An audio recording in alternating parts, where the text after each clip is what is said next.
Actually, I'm going to start a day before I met Kristen. I have a really good friend named Jim Newmiller, who he's always been a really close friend. And Jim called me. It was September 9th of 2013, and he called me and he told me that he was praying for me.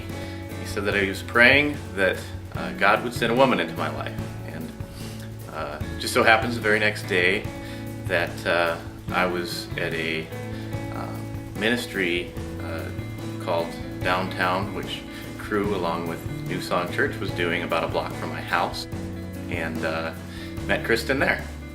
Well, I work for Crew, and so we met because we were doing this ministry together with New Song, and we were meeting downtown in a coffee shop on Tuesday nights, and Neal just showed up to the first one of those, and so we started talking that night a little bit, and I wondered how we hadn't run into each other before.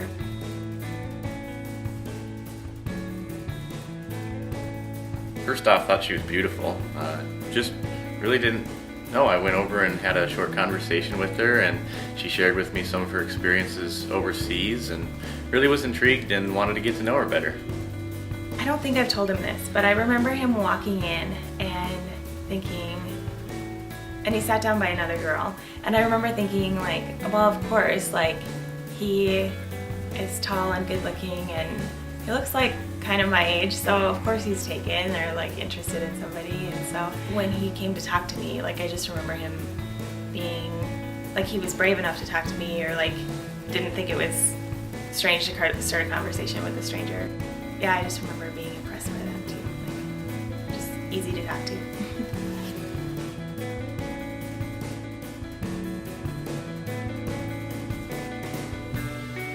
We talk a lot, we laugh a lot, we, I don't know, we just do a lot of things together. Just being with her, whether we're working, whether we're going for a ride, we have lots of long car rides together. It's just fun to be able to talk with her. So I would say favorite thing to do with her is just talk.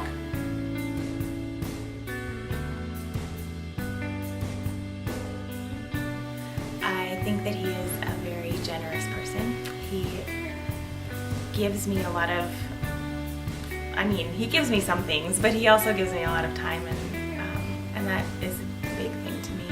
He also is a man who just loves the Lord a lot and spends a lot of time learning and growing in his faith, and is very persistent in that. And not only in that, but he's just, if he is set on something, he's going to do it or accomplish it or whatever, and so I admire that too. I really like her smile.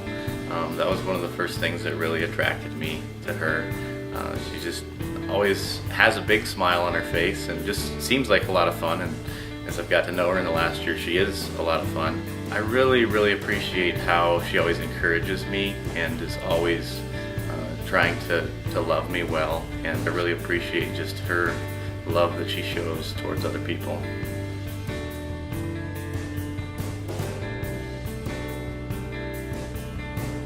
So I went to school at Bismarck State, and there's this really pretty like overlook of the river from that hill right by BSC.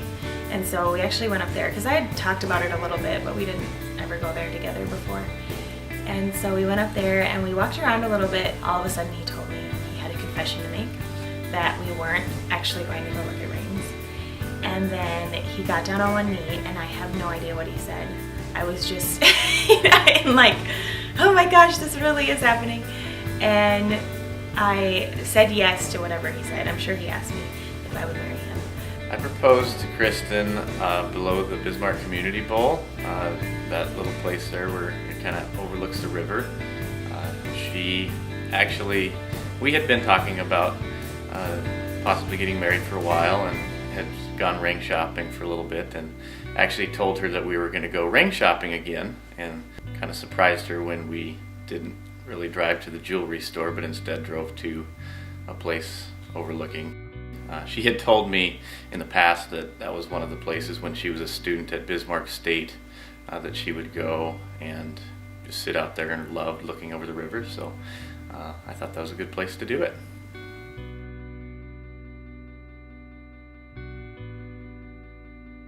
probably the most important thing about marriage is recognizing the significance and the symbolism that we're given in the Bible. And the Bible talks a lot about marriage, specifically God and what He's done in Christ and making us part of His body. Marriage is about a sacrifice and living and giving myself as a sacrifice for my spouse. Recently I started just really realizing I'm committing my life to this person and he is bound to change.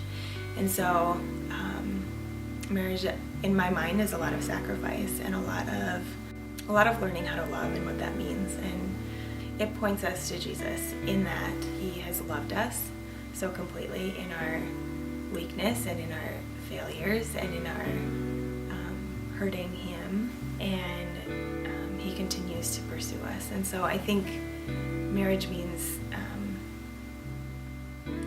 that there's this opportunity to be more like Christ and to look more like Him in the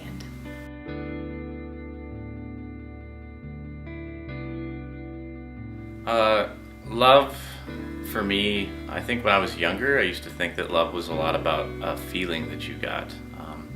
Something that, if a person loves me and you love them, I have good feelings on the inside. And I definitely feel that way strongly about Kristen. I am very excited to marry her. For me, loving another person, whether it's my wife or other people, I don't think I can experience that love without experiencing love that God first loved me with. Love is allowing God to pour His love out through me to other people. I think love is heartbreaking at times. It's so much more than what we think as kids when we think it's a good feeling, it's something that makes me happy. I think it's a lot deeper than that. Here's this opportunity again for a lifetime, and not that we'll do it well, but this opportunity to learn how to extend grace and offer and receive forgiveness.